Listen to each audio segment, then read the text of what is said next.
公司也没有给补助。公司有什么事情，上面您一句话交代下来，我们就要去完成一份让您满意的企划案。有的时候睡不好觉，甚至做梦都是这些，这个应该算加班吧？为了好好工作，还要搞好员工和客户的关系。有的时候呢，还要买一些小礼品、小纪念品，这些都要我们自己花钱。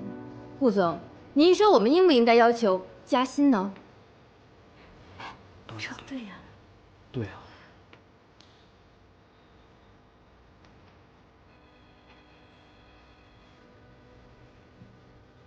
南宫，怎么跟顾总说话呢？顾总，新来的，别跟他一般见识。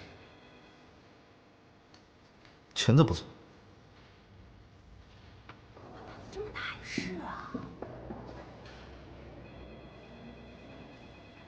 好了好了，好这事儿，咱们也别掺和。哎，我说南宫，那可是顾总，这下他肯定生气了。你怎么这么胆大啊？就是啊，南宫胆子也太大了。可怎么办？那个南宫琉璃到底是什么人呢？他是我当初的竞争对手。当初的竞争对手？可是我不认识他，我怎么帮你对付他啊？我才不管你用什么方法呢！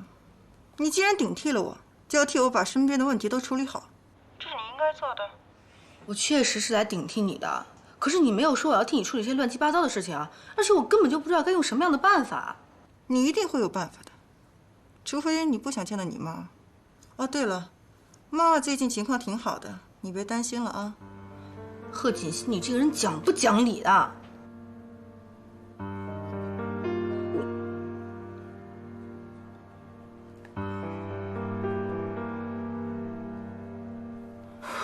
怎么办呢？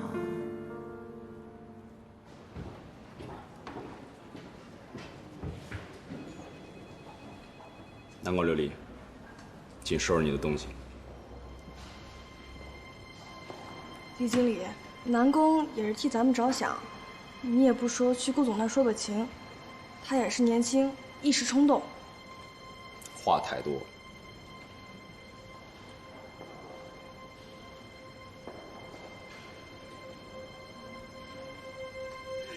你们这是干什么呀？啊？